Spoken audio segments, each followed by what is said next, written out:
অবশেষে যুক্তরাষ্ট্র স্বীকার করল যে ইরানের পরমাণু কেন্দ্রে দেশটির চালানো ভয়াবহ বোমা হামলার পরও ইউরেনিয়াম ধ্বংস করা যায়নি। এমনকি যুক্তরাষ্ট্রের গোয়েন্দা কর্মকর্তারাও জানেন না ঠিক কোথায় রয়েছে ইউরেনিয়ামের মজুদ। এমন চাঞ্চল্যকর তথ্য প্রকাশ করেছে the new York Times.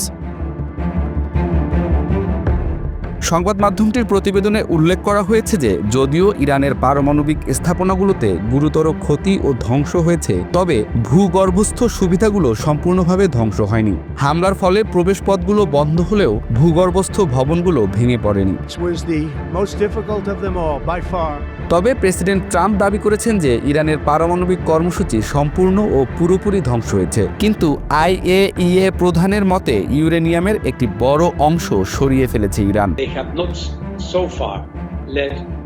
New York টাইমসের প্রতিবেদনে স্যাটেলাইট চিত্রের উল্লেখ রয়েছে, যেখানে দেখা যায় হামলার আগে ফোর্দো পারমাণবিক স্থাপনার বাইরে 16টি কার্গো ট্রাক সারিবদ্ধভাবে দাঁড়িয়েছিল, কিন্তু হামলার পর এই ট্রাকগুলোর আর কোনো অস্তিত্ব দেখা যায়নি।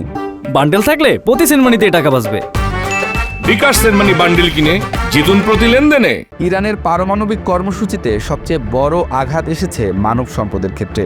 ইসরায়েল এবং আমেরিকান হামলায় কমপক্ষে 14 জন প্রবীণ পারমাণবিক বিজ্ঞানী প্রাণ হারিয়েছেন। এর মধ্যে রয়েছেন ইরানের পারমাণবিক সংস্থার প্রাক্তন প্রধান ফেরদৌন আব্বাসি এবং বিশিষ্ট তাত্ত্বিক পদার্থবিদ মোহাম্মদ মেহদি তেহরানচি।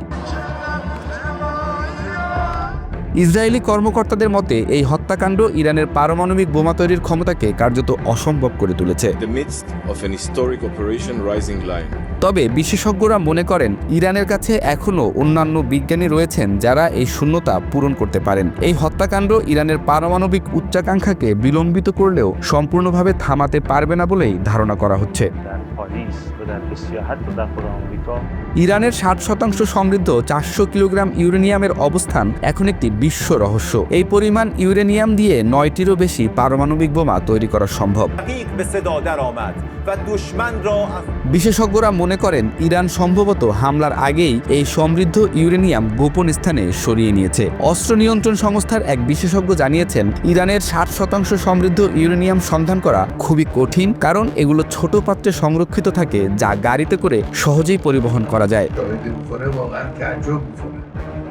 যদিও ইরানের পারমাণবিক কর্মসূচি পুনর্গঠনের ক্ষেত্রে বেশ কিছু চ্যালেঞ্জ রয়েছে। হামলার পর ইরানের সেন্ট্রিফিউজ উৎপাদন ক্ষমতা বছরে কয়েক শত সেন্ট্রিফিউজে নেমে এসেছে, যা আগে ছিল বছরে 8000 উন্নত সেন্ট্রিফিউজ। ইরানের পারমাণবিক কর্মসূচি নিয়ে আন্তর্জাতিক চাপ অব্যাহত রয়েছে। প্রেসিডেন্ট ট্রাম্প হুমকি দিয়েছেন যে ইরান কখনোই তাদের পারমাণবিক সুবিধা পুনর্নির্মাণ করতে পারবে না, কিন্তু ইরানের পররাষ্ট্রমন্ত্রী আব্বাস আরাকচি জানিয়েছেন যে ইরান কখনোই আলোচনার টেবিল ছেড়ে যায়নি। তিনি নতুন পারমাণবিক আলোচনায় অংশ নিতে ইচ্ছুক বলেও জানিয়েছেন। এই পরিস্থিতিতে ইরানের পারমাণবিক উচ্চাকাঙ্ক্ষা যুক্তরাষ্ট্রের জন্য একটি গুরুতর চ্যালেঞ্জ হয়ে দাঁড়িয়েছে, যা দীর্ঘমেয়াদী পর্যবেক্ষণ এবং কূটনৈতিক সমাধানের দাবি রাখে। Well, I don't want to get involved either, but I've been saying for 20 years, maybe longer, that Iran cannot have a nuclear weapon. I've been saying it for a long time.